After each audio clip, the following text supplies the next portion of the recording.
India गठबंधन में कई क्षेत्रीय दल हैं और जो क्षेत्रीय दल हैं वो लगभग एक एक स्टेट में ही उनका प्रभाव है। कोई कोई दल तो ऐसा है जिसका पूरे स्टेट में भी प्रभाव नहीं है। तो इन क्षेत्रीय दलों के अलग मुद्दे होते हैं। कांग्रेस एक राष्ट्रीय पार्टी है, तो कांग्रेस पार्टी हमेशा से राष्ट्रीय मुद्दों पर सजग रही है। कोई ऐसी बात आई है तो कांग्रेस ने उस पर प्रखर होकर विरोध किया है। तो मैं नहीं समझ पा रहा कि ये इंडिया गठबंधन के बाकी जो छोटे छोटे दल हैं ये क्यों नहीं समझ पाते इन चीज़ों को। मेरा तो ये मानना है। हम अखिलेश यादव की बात करें, उत्तर प्रदेश के अंदर वो मजबूत दल है उनका और इंडिया गठबंधन के एक मजबूत पिलर हैं वो, और वो भी कहीं ना कहीं इस मुद्दे को इतनी मजबूती से नहीं उठाते जिस मजबूती के साथ जो है राहुल गांधी उठा रहे हैं। समय की मांग तो यही है कि उनको भी इतनी आगे बढ़ के इस बात को इतनी प्रखरता से रखना चाहिए जितना कांग्रेस रख रही है। पर मैं नहीं समझ पा रहा कि वो इस चीज़ को क्यों नहीं समझ पा रहे हैं।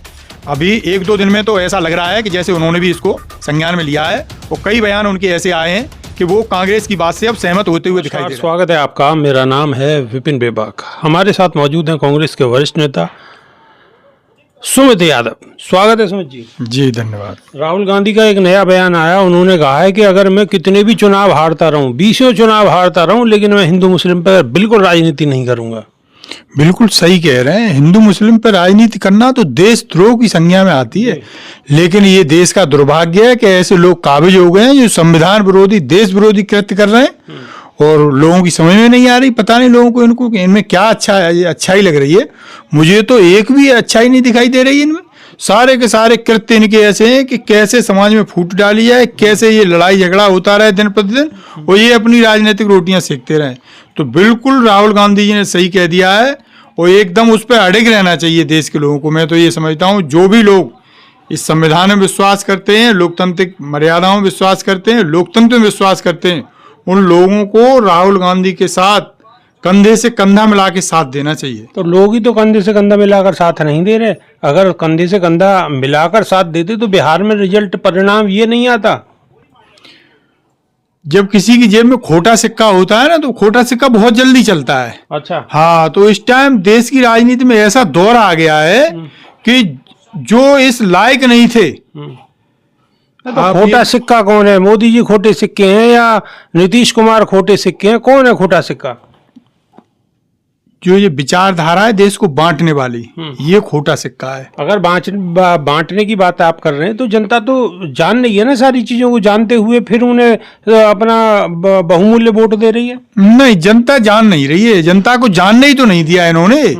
देश के 75 साल में, देश के लोकतंत्र के 75 साल में ऐसा पहली बार हुआ है कि सरकारी पैसे से इन्होंने वोट खरीदा है और जिसकी ये जिम्मेवारी थी, नैतिक नहीं संवैधानिक जिसकी जिम्मेवारी थी, वो अपने कान में कहीं रुई लगा के सोया पड़ा है। जब लोग उस पर सवाल उठाते हैं तो ये तथाकथित कुछ लोग निकल के आ गए बाहर जो सरकार से फायदा ले रहे हैं या जिनकी सरकार ने गर्दन पकड़ रखी है। अब वो एक लेटर और लिख रहे हैं राहुल गांधी जी को कि भाई आप वो 272 लोगों की कह रहे हैं। बिल्कुल बिल्कुल, मैं उन्हीं 272 लोगों की जिक्र कर रहा हूं कि ऐसे लोगों के द्वारा जो कहीं ना कहीं सरकार से बेनिफिशियरी है या सरकार से कहीं दबाव में हैं, उन लोगों के मुझे नहीं पता असली साइन है या नकली साइन है, लेकिन उनके साइन से एक लेटर लिखा गया है। मैं ऐसे लोगों को भी आगाह करता हूं कि ये देश को आज़ादी खैरात में नहीं मिली है। इसे पाने के लिए करोड़ों लोगों ने, बहुत सारे लोगों की वीडियो वायरल हो रही है, वो कह रहे हैं कि वो 272 लोग वो हैं जिन पे ऑलरेडी करप्शन के चार्ज लगे हुए हैं। कांग्रेस के शासनकाल में उन पे करप्शन के चार्ज लगे हुए हैं, वो लोग शामिल हैं। बिल्कुल, आप ये मान लीजिए एक एक आदमी के नाम पे तहकीकात की जा रही कि इनका पिछला रिकॉर्ड क्या है। तो इसमें हर आदमी दागदार निकल रहा है कहीं न कहीं।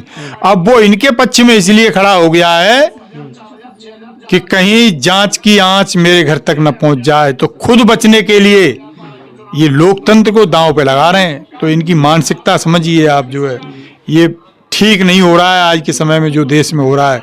तो मैं जो भी संविधान प्रेमी लोग हैं या जो संविधान को मानने वाले लोग हैं, उनसे मेरी गुजारिश है, उनसे मेरी निवेदन है कि प्लीज़ आप चीज़ों को समझिए। एकदम अंधे होके जो ये कह देते हैं बीजेपी वाले, नए नए शगुफे लेके आ जाते हैं, इनके बहकावे मत आइए। आप चीज़ों को देखिए, परखिए, उसके बाद देखिए कि हम सही कह रहे हैं या ये सही कह रहे हैं। हमारी कोई बात गलत लगे, हमारे कोई नेता की बात गलत लगे, तब आप बताइए, लेकिन अंधे होकर इनके पीछे मत पड़िए आप, जो है कि जो बीजेपी कह देती है उसी को मान लेते हैं। लेकिन सुमित यादव, बात ये भी तो कहीं ना कहीं सही है कि राहुल गांधी अगर हाइड्रोजन बम की बात करते हैं और सार्वजनिक रूप से प्रेस कॉन्फ्रेंस करके सवाल उठाते हैं चुनाव आयोग पे, तो वहीं आपके इंडिया गठबंधन के लोग कहीं ना कहीं इस मुद्दे से दूर नजर आते हैं, वो मुद्दा नहीं उठाते। इतनी मजबूती के साथ अगर वो भी मुद्दा उठाएं तो देश के लोगों में कम से कम इस चीज को लेकर तो एक जागृति आएगी। देखिए, इंडिया गठबंधन में कई क्षेत्रीय दल हैं और जो क्षेत्रीय दल हैं वो लगभग एक एक स्टेट में ही उनका प्रभाव है। कोई कोई दल तो ऐसा है जिसका पूरे स्टेट में भी प्रभाव नहीं है। तो इन क्षेत्रीय दलों के अलग मुद्दे होते हैं। कांग्रेस एक राष्ट्रीय पार्टी है, तो कांग्रेस पार्टी हमेशा से राष्ट्रीय मुद्दों पर सजग रही है। कोई ऐसी बात आई है तो कांग्रेस ने उस पर प्रखर होकर विरोध किया है। तो मैं नहीं समझ पा रहा कि ये इंडिया गठबंधन के बाकी जो छोटे छोटे दल हैं ये क्यों नहीं समझ पाते इन चीजों को। मेरा तो ये मानना है। अगर हम अखिलेश यादव की बात करें, उत्तर प्रदेश के अंदर वो मजबूत दल है उनका और इंडिया गठबंधन के एक मजबूत पिलर हैं वो, और वो भी कहीं ना कहीं इस मुद्दे को इतनी मजबूती से नहीं उठाते जिस मजबूती के साथ जो है राहुल गांधी उठा रहे हैं। समय की मांग तो यही है कि उनको भी इतनी आगे बढ़ के इस बात को इतनी प्रखरता से रखना चाहिए जितना कांग्रेस रख रही है। पर मैं नहीं समझ पा रहा कि वो इस चीज को क्यों नहीं समझ पा रहे हैं। अभी एक दो दिन में तो ऐसा लग रहा है कि जैसे उन्होंने भी इसको संज्ञान में लिया है और कई बयान उनके ऐसे आए हैं कि वो कांग्रेस की बात से अब सहमत होते हुए दिखाई दे रहे हैं।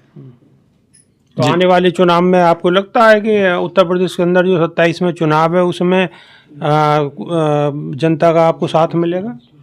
पूरा यकीन है साहब। ये देश को आज़ाद कराने में जनता ने ही अहम रोल निभाया है, आरएसएस ने नहीं निभाया है। बीजेपी तो खैर थी नहीं उस टाइम। तो देश के लोग इस लोकतंत्र को इतने हल्के में बर्बाद नहीं होने देंगे। तो ये थे हमारे साथ कांग्रेस के नेता। इनका स्पष्ट कहना है कि देश के लोग लोकतंत्र को इस तरीके से बर्बाद नहीं होने देंगे। कांग्रेस नेता की बातों से आप कितना इत्तेफाक रखते हैं, कमेंट के माध्यम से आप अपनी राय जरूर रखें। अभी के लिए सिर्फ इतना ही। बहुत बहुत शुक्रिया। धन्यवाद जी। नमस्कार।